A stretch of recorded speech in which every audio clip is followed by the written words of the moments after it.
साथियों,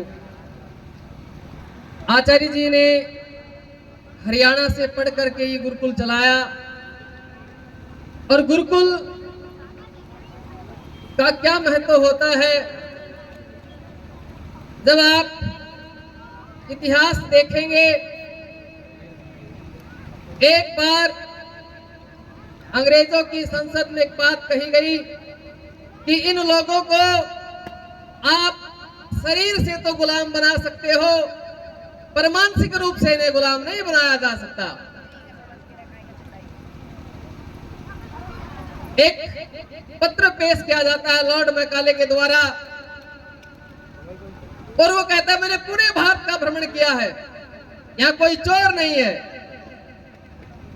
कोई सिद्धांतों से गिरा हुआ व्यक्ति नहीं है, इन व्यक्तियों को मन से गुलाम नहीं बनाया जा सकता।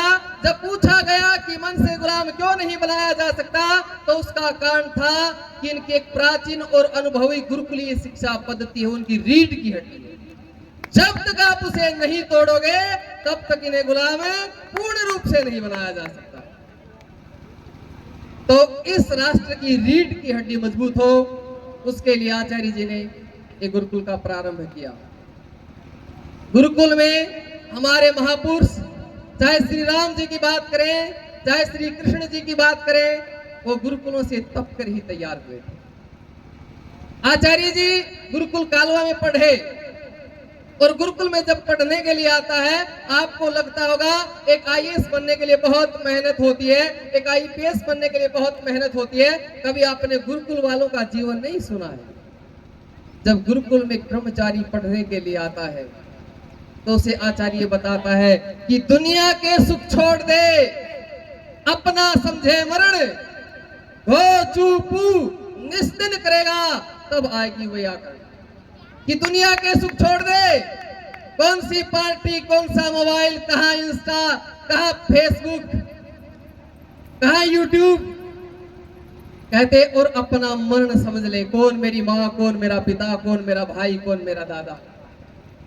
और कहता है घोटना, चुप रहना और प्रतिदिन दोहराना करोगे तभी व्याकरण आएगी। कहते हैं कि कोयले की तरह दबे रहे तो एक दिन हीरा बन जाओगे, दबे रहना इस संसार से अपने आप को काट लेना है।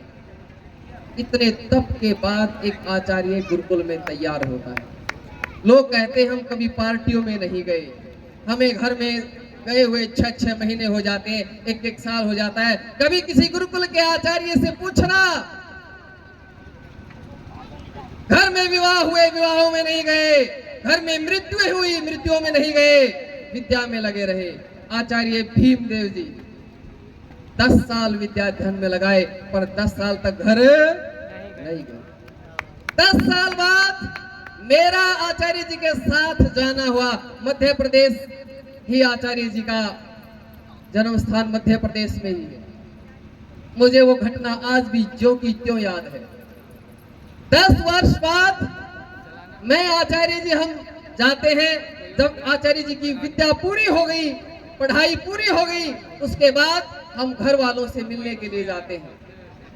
घर वालों से मिलते हैं, सब रिश्तेदारियों में जाते हैं, बुआ के यहाँ, मामा के यहाँ, सबके घरों में वैदिक धर्म का प्रचार करते हैं, सबके घरों में यज्ञ करते हैं।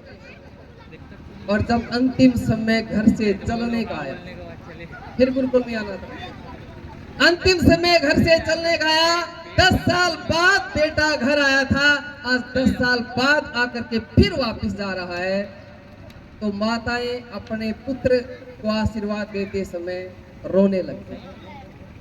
मैं फोटो ले रहा हूं, मेरे हाथ में मोबाइल है। माँ रो रही है, चाची रो रही है, छोटे छोटे भाई थे वो भी देखकर रो रहे हैं। लेकिन आचार्य जी अपना धैर्य बांधे हुए हैं, बस उनका अभिवादन कर रहे हैं, रोती रोतियों के चरण छू रहे हैं। लेकिन अंतिम में जब दादाजी के चरण छूते हैं तो दादाजी पकड़कर अपनी बाहों में रोने लग जाते हैं। यहाँ आचार्य जी का भी धैर्य टूट जाता है। आचार्य जी भी रोने लगते हैं। मेरे हाथ में मोबाइल था, वो दृश्य देखकर मैं भी भावुक हो जाता हूँ, मैं भी रोने लगता हूँ। उस समय के बाद आचार्य जी फिर वापस गुरुकुल कालवा में आते हैं, फिर आगे की पढ़ाई शुरू करते हैं। और इतने तप के बाद ये जब इनकी आगे की पढ़ाई पूर्ण हो जाती है, फिर से इन्हें एक गुरुकुल चलाने का अवसर मिलता है।